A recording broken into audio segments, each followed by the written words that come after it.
Oh my friends, sit down, grab a drink, and really listen, because this story, oh, it's something else. I never thought I would share it with anyone, but here I am. My name is Daniel, and I thought my life was simple, happy, predictable, until she came along. Before I continue, my dear friends, please take a moment to hit the subscribe button, like, and share this video with your loved ones. Your support means the world to me. Thank you so much. I grew up in a small town. Nothing fancy, just simple streets, neighbors who knew each other, and life that moved at its own slow pace. I had a good job in an office, nothing too exciting, but enough to pay the bills. I saved every penny I could, thinking about the future, my dreams, and one day, maybe love too. And then I met Sarah. She was really beautiful. But it wasn't just her looks. It was her smile, her laugh, the way she spoke, like every word mattered. She had this spark, this energy, that pulled everyone in the room to her, but somehow, she looked right at me, and I felt seen. We met at a friend's party. I never believed in love at first sight, but that night, I was a believer. We talked all night. I don't even remember half the things we said, honestly.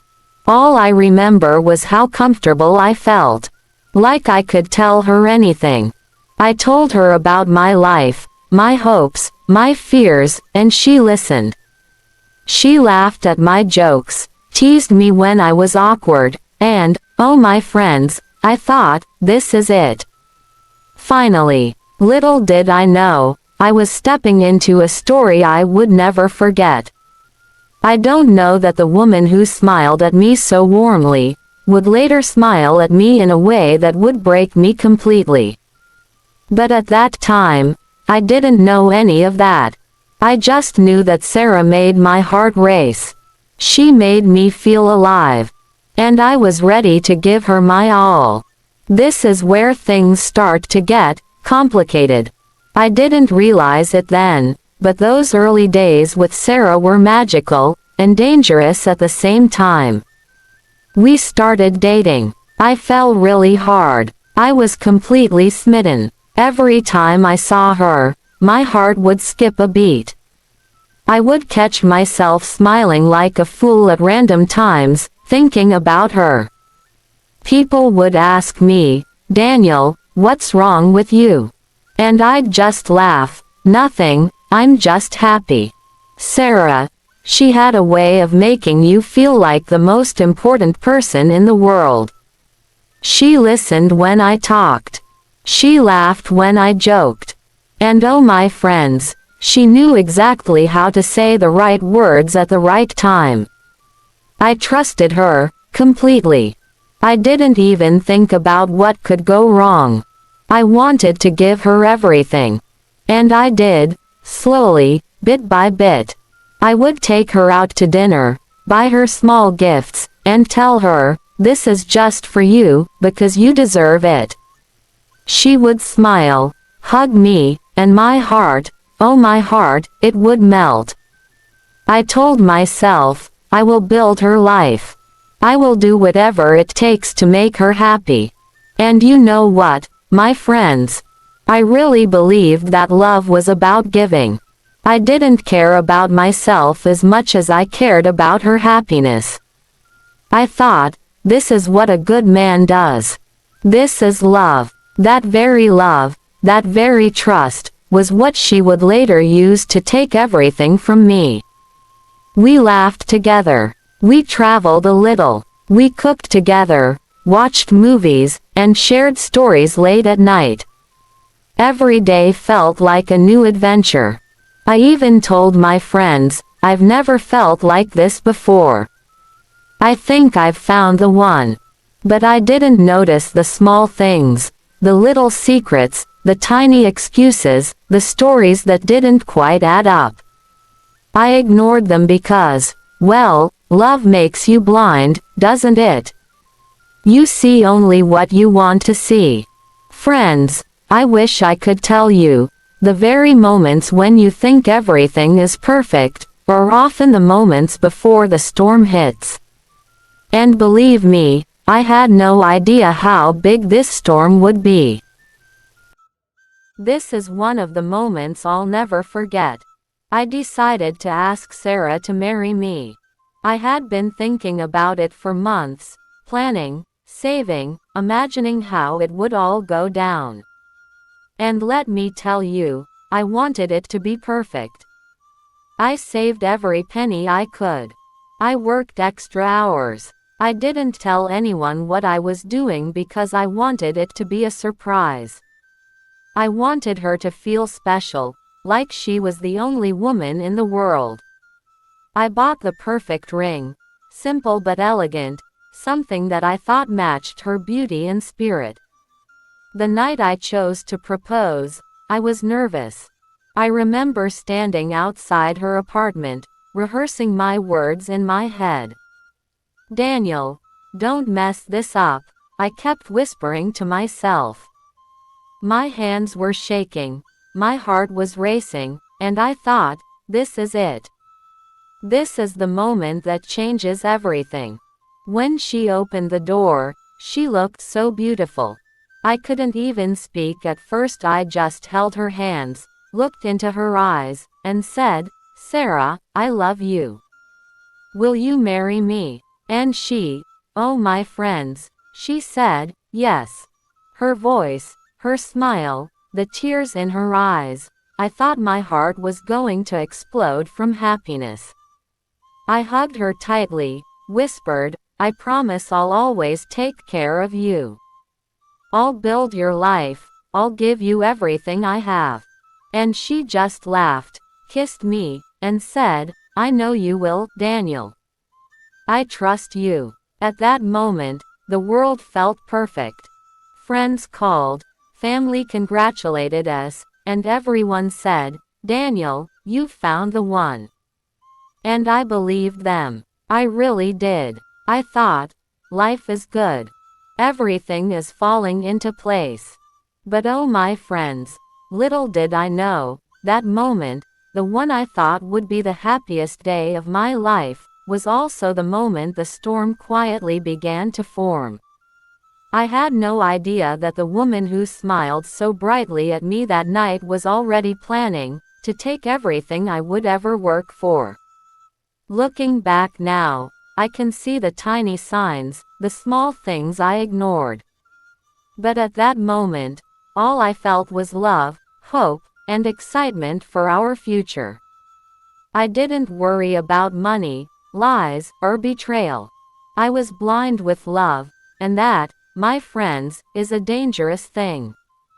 And I thought my life was finally starting the way I always dreamed. But, oh my friends, it was only the beginning of a very painful lesson. Marriage. I thought I knew love before, but oh, marriage, it's a whole new world. I'll tell you, the first few months felt like heaven. I couldn't believe it. I mean, I was living with the woman I loved, we laughed together, traveled a little, cooked together, every day felt like a gift. Sarah. She was everything I thought she would be. She smiled at me in the mornings, asked me how I slept, teased me when I was grumpy, and I loved it. I felt like the luckiest man alive. I told myself, "Daniel, you've made it. This is the life you've always dreamed of." And I wanted to make her life perfect. I didn't just want her to feel loved, I wanted her to feel secure, proud, happy. I helped her start a small business, bought her gifts, even paid for courses to help her grow. I told myself, this is love. Love is about giving, about building together.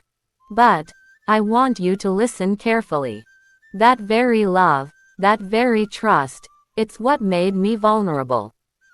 I didn't know it then, but I was planting the seeds for my own heartbreak. I even told my friends, Guys, this woman, she's different. She makes me want to be a better man. They laughed at me, but I didn't care. I felt happy, fulfilled, complete. Here's the thing about happiness. Sometimes, it blinds you. It makes you ignore the tiny cracks, the small whispers, the little things that don't quite fit. And oh, those cracks.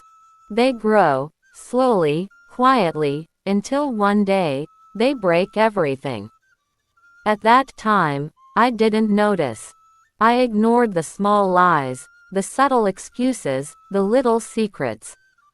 I was in love, blind, happy, foolish, maybe. But oh, I would do it all over again, if I had to feel that first spark of joy. At first, I didn't notice it. Really, love has a way of making you blind, you know. But little by little, the cracks began to show. It started with small lies. Tiny, almost harmless things. Sarah would tell me she was going to the market, but then I'd see receipts from places I didn't know she'd been. She'd say she was busy at her business, but friends told me she was somewhere else. And you know what I did? I shrugged it off. I told myself, Daniel, don't be paranoid. Maybe it's nothing. Then came the whispers. Little things people said when I wasn't around. Friends looking at me with pity or confusion. Family asking questions that didn't make sense. And I still ignored it. I trusted her completely, blindly. I even remember one night, I saw her laughing on a call late at night. I asked her who it was. She said, "Oh, just a friend." That smile, oh my friends, it was sweet, charming, but there was something behind it. I couldn't put my finger on it. And again, I forgave. I told myself, don't be silly, Daniel. Trust is everything. Oh, how wrong I was. Here's the truth. The first red flag always seems small. Tiny. Harmless. A little lie, a late call, a missing receipt, and you think, it's nothing. Maybe I'm imagining things. But oh, that tiny flag. It's the warning bell. And if you ignore it, if you trust blindly, it grows. And one day, it hits you with full force.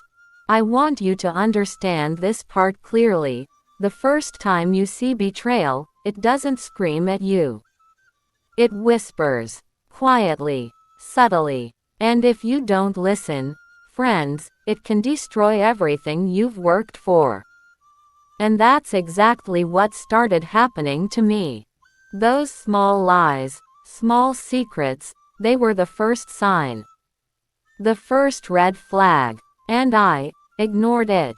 Little did I know, that red flag was just the beginning. I really thought I was doing the right thing. I was working so hard, saving every penny, just to make sure Sarah could live her dreams. I wanted her to be happy, proud, and secure. I thought, if I build her life, she'll love me forever. How wrong I was. I helped her start a small business.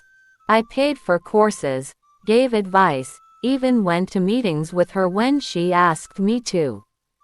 I would say, Sarah, I'll support you no matter what. We're in this together. And she would smile. Oh, that smile. I thought it was love. I really did. But friends, let me tell you, sometimes, people don't need your help because they love you, they need it to take over your life. I bought her a bigger apartment so she could have her own space for her business. I told her, Sarah, this is your life. Make it everything you want it to be. She hugged me, kissed me, and whispered, "Thank you, Daniel. You are the best husband." I believed her. I trusted every word. I thought, I'm doing the right thing. I'm building her life, and in return, we'll build ours together. Every penny I gave, every step I took to help her, was being used to tighten her control. She was slowly taking over everything, my money, my friends, even my family. And I didn't see it. I remember one afternoon, we were sitting in her apartment, planning the business, laughing, dreaming about our future. I said, "Sarah, one day, all this will be ours. We'll have everything we ever wanted." And she just smiled, that same smile that would later haunt me. She said, "Yes, everything will be perfect." And I believed her. Oh, how I believed her. Hear me carefully. When you give your all to someone, when you trust blindly, you are vulnerable. And the truth is, sometimes, that trust is not appreciated. Sometimes, it's used against you. And that's exactly what was happening. I was building her life, but I had no idea that she was already planning to take mine. After that first betrayal, I noticed something strange. Friends who used to laugh with me, who called me every week, suddenly became distant. Some would avoid my calls. Others, they whispered when I entered the room. And I didn't know why at first. I thought maybe I was imagining it. Then, slowly, the truth hit me. Sarah was telling stories about me. Little lies at first, harmless to others, but they painted me in a negative light. She said things to friends, family, even people I barely knew. And suddenly, I was the villain. Can you imagine that? The person who built her life, supported her every step, suddenly I'm the bad guy. I tried talking to some friends. I said, "Hey, what's going on? Why are you looking at me like that?" And they would look at me with pity, hesitation, or outright judgment. Some even said, "Daniel, maybe you need to rethink things with Sarah." I couldn't believe it. I trusted them. I trusted all of them. The loneliness that hits when your circle turns against you, it's unbearable. I felt like I was drowning, trapped in a world where everyone I loved had suddenly sided with her. And Sarah, she knew exactly what she was doing. Every lie she told, every story she crafted, it was calculated. She made me look weak, foolish, unworthy. And the people I thought would support me, they bought it. I remember one night, I sat alone in my apartment. I couldn't sleep. I just stared at the ceiling, thinking, how did it come to this? I gave her everything, and now, everyone's against me. My chest hurt from the betrayal. My heart, oh, it felt shattered into pieces. This is where you learn a hard truth. Betrayal doesn't just come from the one you love. Sometimes, it comes from the people you trust the most. And when it hits, you feel completely alone. I want you to understand this. There's no pain like being betrayed by both love and friendship at the same time. The first betrayal from Sarah was painful. But when my friends started turning against me, that pain became unbearable. And yet, oh my friends, even in that darkness, a small part of me whispered, I will survive. I will rise. I will not let this break me.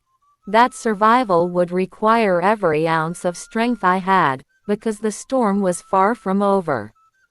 I tried to reach out. I called, I texted, I tried to meet people, but the responses were lukewarm. There was pity in their voices, suspicion in their eyes. And all I could think was, why is this happening? I gave everything, I trusted everyone, and now, I'm alone. Sarah, oh, she knew exactly what she was doing. Every whispered lie, every manipulated story, It was designed to isolate me. And it worked. Slowly, subtly, she cut me off from everyone who could help me. I didn't see it at first. I thought it was coincidence, bad timing. I was wrong. One evening, I remember sitting on my couch, staring at my phone. I had no one to call. I had no one to talk to. I felt trapped inside my own life, my own home. And I kept asking myself, how did it come to this? Isolation is cruel. When the world seems to turn its back on you, every thought becomes louder, every fear magnifies. And in that silence, in that loneliness, you start to question yourself. Maybe I was wrong. Maybe I deserved this. But deep down, there was still a spark. A small voice inside me whispering, "You are stronger than this. You will not let this break you." That was when I realized I needed to survive. Not just for me, but to rebuild my life, piece by piece. And I promised myself, Sarah may have tried to take everything, but she would never take my spirit. The challenges ahead were far bigger. Isolation was just the beginning. The storm was still raging, and I was about to face it head on. It started with the little things. She managed the bills, the money in the house, even the decisions about our home. At first, I thought it was fine. She's just organized, that's all, I told myself. But oh, it was more than that. Much more. Slowly, subtly, she began making choices without me. Decisions about the apartment, about friends, even about my work. She smiled while doing it, acting like she cared about my opinion, but in reality, she was taking control of my life. I was working hard every day, thinking we were building a future together, while she was quietly taking over. Every penny I earned, every plan I made, was being redirected, subtly, toward her own gain. There's nothing more painful than realizing someone you love is controlling your life and you didn't see it coming. I felt trapped, like I was living in a house that wasn't mine anymore. I confronted her one evening. I said, "Sarah, why are you making all these decisions without me?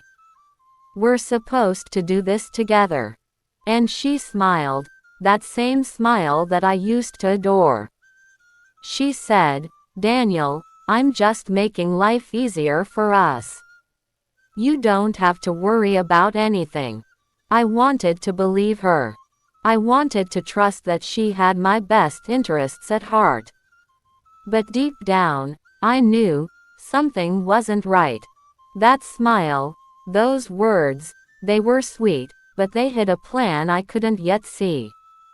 By the time I fully realized what was happening, Sarah had control over everything: the finances, the business, even my closest friends. She had built a web so fine, so delicate, that I didn't even notice I was trapped in it until I tried to step out.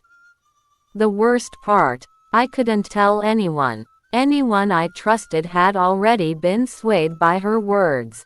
I was alone, powerless, and yet, I still loved her. Oh yes, I still loved her. Blindly, foolishly, hopelessly. And that's what made it even worse. This was only the beginning. The deeper I loved, the more vulnerable I became. And soon, I would face a betrayal so deep, it would shake me to my core. I was sitting alone one evening, staring at the bills, the bank statements, the messages from friends. And slowly, painfully, it hit me. All the money I had saved, all the effort I had poured into our life together, all the trust I had given, she had been using it all against me. I felt numb, shocked, betrayed. My chest ached, My head felt like it was spinning. I couldn't breathe. I kept asking myself, how did I miss this? How could someone I loved so completely do this to me? I started to remember all the tiny signs I had ignored, the receipts, the late calls, the small lies. All those little moments that seemed harmless at the time, they were pieces of a puzzle. And now, the picture was clear. I had been deceived. Completely. I tried talking to her, trying to understand. I said, Sarah, why? Why did you do this? I trusted you. I gave you everything. And she, oh my friends, she smiled. That smile, the one I used to think meant love, now it was cold, calculated. She said, Daniel, I built my life with your love. Now, it's mine. My heart stopped. I couldn't believe my ears. Everything I had worked for, everything I had trusted her with, taken. Gone. And just like that, my world felt like it had crumbled around me. I remember sitting there for hours, staring at the walls, replaying every moment of our life together. I saw the truth clearly now. The gifts, the money, the support, they weren't appreciated. They were tools. Tools she used to take control, to isolate me, to destroy my foundation. The realization that someone you love and trust can be so calculated, so cruel, it's like nothing else in the world.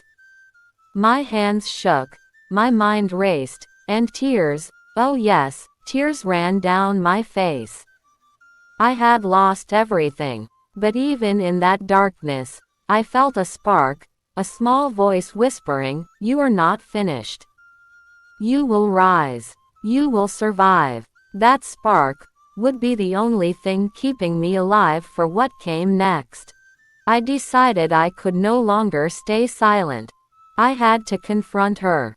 I had to face the truth, face Sarah, and demand answers. I remember that evening clearly. I walked into our apartment, my hands trembling, my heart pounding like a drum. I saw her sitting there, calm, smiling that same cold smile I had learned to fear. And I thought, this is it. No more lies. No more games. I said, Sarah, we need to talk. Now. She looked up slowly, pretending surprise. Oh, Daniel, what is it? Her tone, oh my friends, it was sweet, casual, like nothing was wrong. I took a deep breath. Stop pretending. Stop lying. I know everything. The money, the lies, the friends you turned against me. I trusted you with my life, Sarah. And you've betrayed me completely. Her smile didn't falter. She leaned back, crossed her legs, and said calmly, Daniel, I did what I had to do. You gave me everything, and I used it.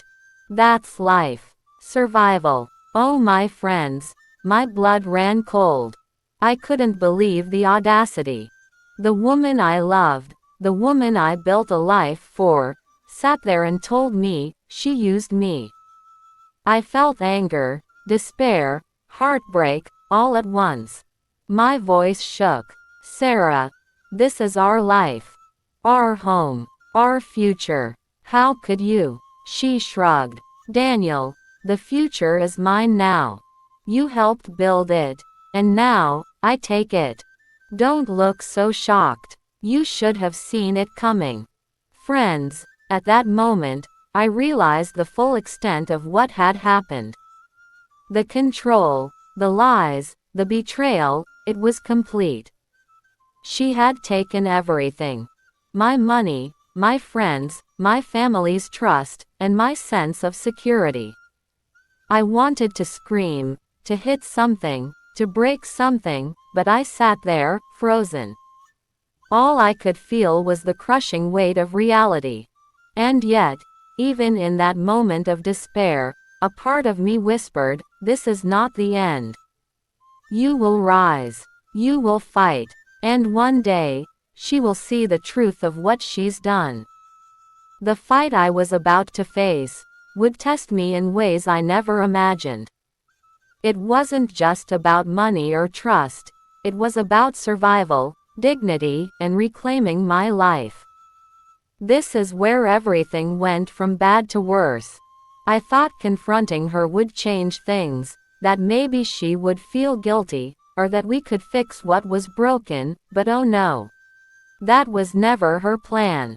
A few days after our confrontation, I got the shock of my life. I received a notice, a legal notice. Sarah had filed a lawsuit against me. She claimed I had been abusive, controlling, and manipulative. She turned everything around. She made herself the victim, and me, the villain. Friends, I couldn't breathe. My head was spinning. I read the papers over and over, thinking, this can't be real. This is impossible. But it was real. Oh yes, painfully real. She was using the law, the system, to destroy me. I tried calling her, trying to reason with her. I said, Sarah, please. Let's talk. This isn't you. But she didn't answer. She didn't care. She had taken full control of the narrative, and she wasn't stopping. This is when I realized something devastating. Betrayal doesn't just come from those you love. It can come with a crowd cheering you on, while the person you trusted smiles and takes everything from you. I sat alone in my apartment that night, staring at the walls. I felt trapped, humiliated, powerless. Every penny I had worked for, every hour I had spent building a life, being questioned, twisted, and used against me. And yet, deep down, I knew I had to fight. I couldn't let her win. I couldn't let her rewrite my life. I had to gather my strength, find evidence, and face this head on. Survival wasn't just about money, it was about dignity, truth, and reclaiming what was mine. Friends, the road ahead was dark. The fight was just beginning. And little did I know, the battles in court would be even more brutal than the ones in my heart. It tested me like nothing else ever had. When the lawsuit hit, I realized very quickly, I wasn't just fighting for money or property. I was fighting for my life, my reputation, my dignity. Every move I made mattered. Every word, every piece of evidence, it had to be perfect. I called my lawyer, and we started gathering everything: bank statements, messages, pictures, proof of her lies, and her manipulation. Oh my friends, it was exhausting. I felt like I was digging through every moment of my life, reliving every betrayal, but I knew I had no choice. I spent nights awake, thinking, planning, trying to anticipate what Sarah would do next. I can't even begin to tell you how stressful it was. Every day, I felt like I was walking on a tightrope. One wrong move, and she could destroy me completely. Even more painful, the people I once trusted were hesitant to help. Some said, Daniel, maybe just let it go. Others whispered, are you sure you can win? And I had to remind myself, this is not just about winning. This is about truth. This is about justice. I remember sitting at my desk one night, surrounded by stacks of papers, evidence, and my own thoughts. I looked at the photos, the messages, and the receipts, and I thought, I built her life, I supported her, and she tried to take everything. But I will fight. I will not let her break me. Preparing for court is not just about paperwork. It's about mental strength, emotional endurance, and learning to separate your heart from the lies being told about you. Every day, I felt the weight of the battle pressing down, but I held on. I told myself, Daniel, this is your life. Stand tall. Be strong. Don't let anyone take your truth away. The court battle would push me to my limits. It would reveal secrets, expose lies, and test every ounce of courage I had. But that night, surrounded by evidence and determination, I made a promise to myself: no matter what happens, I will survive. I will reclaim my life. I had imagined court many times before, calm, rational, maybe even a little boring. Oh no, reality was nothing like that. The first day I walked into the courtroom, my heart was pounding. I felt the weight of every eye on me. Friends, family, strangers, even Sarah. She sat there with that same cold, confident smile, as if she already knew she had won. I remember sitting at the table, shuffling papers, holding my lawyer's hand, trying to stay calm. The judge entered, the gavel hit, and suddenly, it all began. Sarah's lawyer started speaking first. They twisted every little thing I had done. They painted me as controlling, abusive, heartless. Every word, every gesture I had ever made, they turned it against me. I felt like the ground was falling out from under me. But I fought back. Oh yes, presented proof, messages, receipts, photos, witnesses. I spoke from my heart, trying to show the truth. I built her life. I supported her. I gave her everything. And she betrayed me, I said, my voice shaking but firm. The tension in that courtroom was unbearable. Every look from Sarah, every murmur from the audience, it felt like they were all judging me. I could feel the weight of the fight pressing down. And then, the unexpected happened.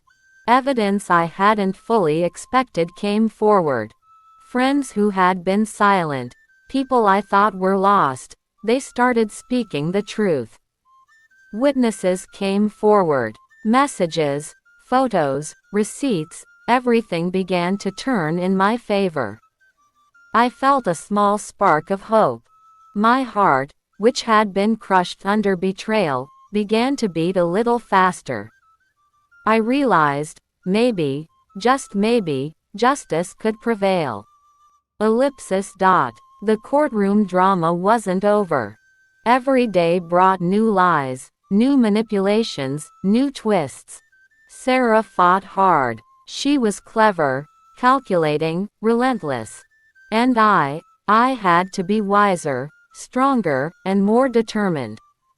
My lawyer, a sharp woman named Ruth, had dug deep. She found a pattern, a history of Sarah doing this before, with another man named James in a different town.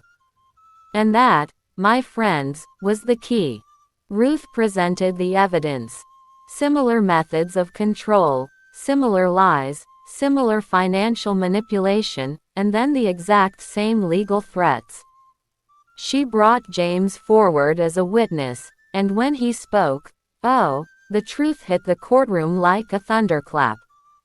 I watched Sarah's face. For the first time, her cold, confident smile crumbled. She looked panicked. She realized she couldn't control this narrative anymore. Her lies were exposed. Ruth looked at the judge and said, "Your Honor, this is not an isolated incident of an abusive relationship. This is a calculated, repetitive pattern of financial and emotional exploitation." The judge listened. The judge saw the truth. And my friends, I felt a wave of relief so powerful, I almost cried right there in the courtroom. The tide was turning. But the most painful moment, looking at Sarah one last time. She wasn't looking at the judge, or her lawyer. She was looking at me. And her eyes, they weren't angry. They were empty. I realized, she didn't hate me. She was just a survivor, but one who chose to destroy others to survive. Justice is slow. It's hard. It's painful. But in that moment, I knew I had won. Not because of money, but because I had reclaimed my truth. The real work, on my own heart, was just beginning. The final day in court. I remember the air being thick, the silence almost deafening. The judge walked in, and my heart felt like it was going to burst out of my chest. The judge spoke slowly, methodically, outlining all the evidence, all the testimonies. He spoke about the proof of financial manipulation, the pattern of deceit, and the calculated isolation. And then, he read the verdict. The court finds that the plaintiff, Sarah, engaged in a calculated pattern of deceit and financial exploitation. The claims against the defendant, Daniel, are dismissed. Mr. Daniel is to be fully compensated for all documented losses and legal fees. Friends, I won. I actually won. I sat there, stunned, as Ruth, my lawyer, squeezed my hand. I had done it. I had fought the storm, and I had survived. I didn't look at Sarah. I didn't need to. I had closure. The court had affirmed my truth. My name was cleared. Walking out of that courtroom, I didn't feel joy. I felt a deep, profound sense of relief. It wasn't about the money, friends. It was about my dignity, my name, my reputation.